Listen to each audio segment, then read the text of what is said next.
नमस्कार। स्वागत है आपका दैनिक रोजगार समाचार में। दोस्तों, आज है 29 अप्रैल और आज के जो मुख्य समाचार हैं इस प्रकार हैं। दोस्तों देखिए, आपको बता दें कि इस आपदा की घड़ी में आप देश के साथ रहिए और देश के जो पालन है नियमों का पालन अवश्य करते रहिए। दोस्तों देखिए, मुख्यमंत्री ने कोरोना से कम प्रभावित जिलों में कार्य योजना बनाने को कहा है।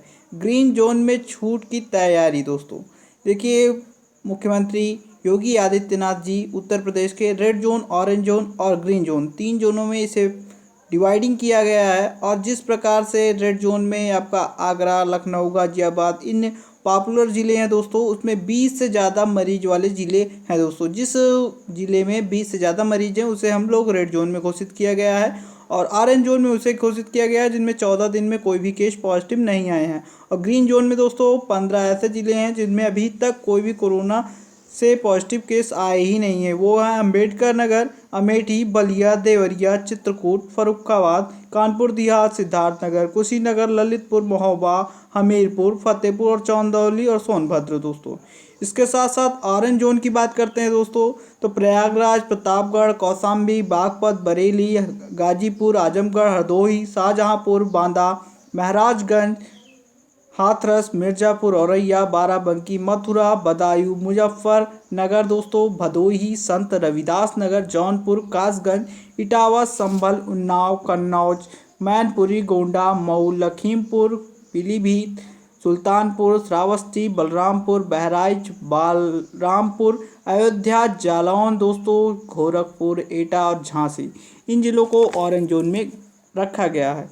अब रेड जोन की बात करते हैं दोस्तों, तो इसमें 20 से ज़्यादा मरीज वालों की संख्या है। इसमें आगरा हो गया आपका, लखनऊ, गाजियाबाद, नोएडा आ गया, कानपुर, मुरादाबाद, वाराणसी, शामली, मेरठ, बुलंदशहर, ये सब ज़िले आते हैं। दोस्तों देखिए, ग्रीन जोन में धीरे धीरे हो सकती है छूटें प्रदान की जा सकती है। लॉकडाउन पर योगी जी ने मंत्रियों से राय मांगी है और मुख्यमंत्री ने लॉकडाउन के संबंध में उनकी अपनी अपनी राय दी गई है और जिसके कारण अगर थोड़ी बहुत छूटें दी जा सकती हैं। दोस्तों अभी तक कोई भी कंफर्मेशन नहीं हुआ है कि किन किन ज़िलों में कौन कौन सी छूटें मिल सकती हैं, लेकिन आपको बता दें हॉट स्पॉट जो वाले ज़िले हैं वह अभी भी बैन रहेंगे और पूरी तरीके से नहीं खुलेंगे। और यहाँ पर केवल ग्रीन जोन की जो श्रेणी है उनमें कुछ छूट मिल सकती है। जैसे ही अपडेट मिलता है दोस्तों कौन कौन से ज़िलों में यहाँ पर छूट दी जाएगी वो अभी कंफर्म नहीं किया गया है। हालांकि कहा गया है कि 25 ज़िले कोरोना से मुक्त हैं यहाँ पर उत्तर प्रदेश के, और उनमें छूट प्रदान की जा सकती है।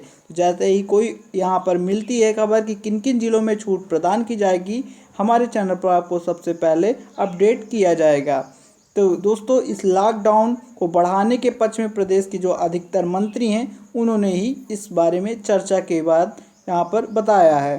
देखिए, चाइना से एक बहुत बड़ी खबर आ रही है दोस्तों, और यह एक डरावनी भी खबर मानी जा सकती है।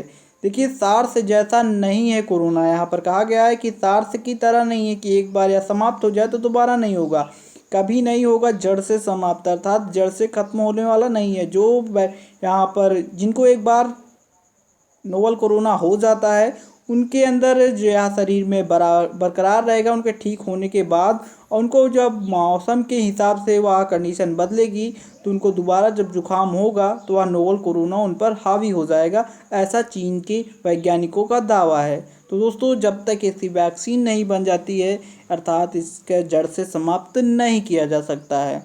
तो सार्स और कोरोना में बहुत ज़्यादा अंतर भी है, क्योंकि सार्स उस तरीके का नहीं था, ना उतना इफ़ेक्टिव था, लेकिन कोरोना वायरस दोस्तों एक प्रकार से पूरी तरीके से इस नए उसको समाप्त करना चाह रहा है। शैक्षणिक सत्र के लिए पाठ्यक्रम घटाना उचित नहीं है, डॉक्टर शर्मा ने कहा है। उप मुख्यमंत्री डॉक्टर दिनेश शर्मा ने कहा कि मौजूदा परिस्थितियों में आगामी जो शैक्षणिक सत्र हैं उनके लिए जो पाठ्यक्रम कम किया जा रहा है यह उचित तो नहीं है, लेकिन लॉकडाउन के कारण अगर परिस्थितियां अधिक विपरीत होने लगे तो इसे सीमित करना भी जरूरी हो जाएगा।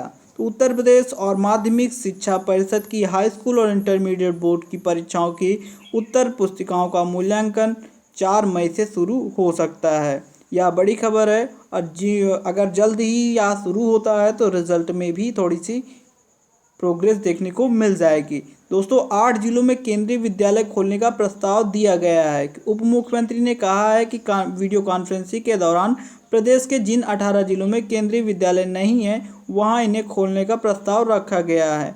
सतीश द्विवेदी ने केंद्र में जो पारसिद्धि स्कूल हैं और उनके कर्मचारियों को फर्नीचर उपलब्ध कराने के लिए स्कूल में सहायता प्राप्त पारसिद्धि विद्यालयों में ड्रेस आदि का मुफ्त वितरण के लिए कहा गया है।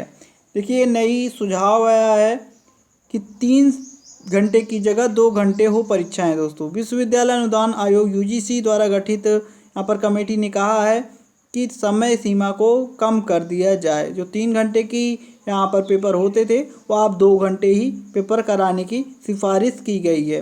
रिपोर्ट में कहा है कि वार्षिक परीक्षा 50% अंकों की रिपोर्ट में यहाँ पर प्रस्तुत किया जाए और यह पूरी तरीके से विश्वविद्यालय स्वतंत्र होंगे, वह ऑनलाइन या ऑफलाइन किसी भी प्रकार से एग्ज़ाम ले सकते हैं।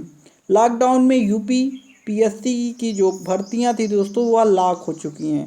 कहने का तात्पर्य ये है कि लॉकडाउन के दौरान दोस्तों जैसे कि यहाँ पर कयास लगाया जा रहा था कि यूपी पीएससी ने जो वैकेंसी 2020 की यहाँ पर नोटिफिकेशन जारी कर दिया, उनका फॉर्म भी फिलअप कराना स्टार्ट कर दिया था और एग्ज़ाम होना था दोस्तों जून में, और 30 जून तक, अर्थात अब 30 जून तक कोई भी एग्ज़ाम नहीं होंगे। और इसका जो एक खाका इन्होंने बनाया था, एक शेड्यूल बनाया था, वह तो पूरा इनके तरीके से भ्रष्ट हो चुका है, अर्थात वह पूरी तरीके से अब नया बनाना इनको पड़ जाएगा।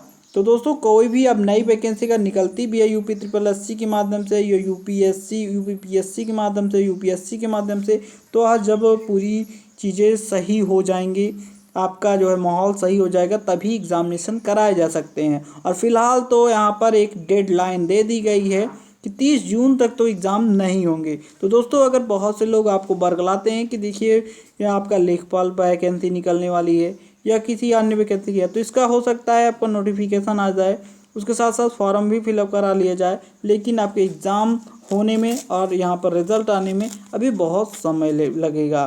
कम से कम आप दिसंबर माह तक तो मान ही लीजिए एक अकॉर्डिंग। दोस्तों अब यहाँ पर बात की जा रही है सीबीएसई की 10वीं और 12वीं की बची हुई जो परीक्षाएं हैं कराना अभी संभव नहीं होगा, अतः इंटरनल एग्ज़ाम के आधार पर ही बच्चों को पास किया जाएगा।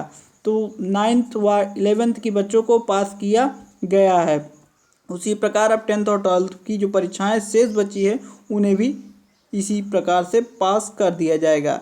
यूजीसी जारी करेगा विस्तृत गाइडलाइन। दोस्तों यूजीसी ने कहा है कि विस्तृत गाइडलाइन जारी की जाएगी, इसको हालात के हिसाब से निर्णय को विश्वविद्यालय स्वतंत्र होंगे, यानी जिस प्रकार के हालात हैं वह स्वयं तय करें अपने मानक कि उन्हें जो है संस्था उनको खोलनी है या नहीं खोलनी है, वह एग्ज़ाम कराएंगे, ऑनलाइन कराएंगे, ऑफलाइन कराएंगे, किस प्रकार क्या उनकी प्रक्रिया रहेगी, इस पर कोई भी हस्तक्षेप सरकार का नहीं रहेगा।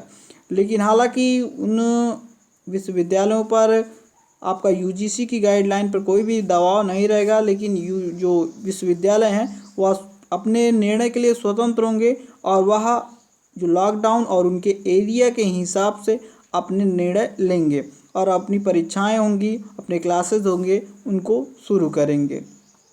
तो दोस्तों आज की न्यूज़ में देखने के लिए दोस्तों आपका बहुत बहुत धन्यवाद।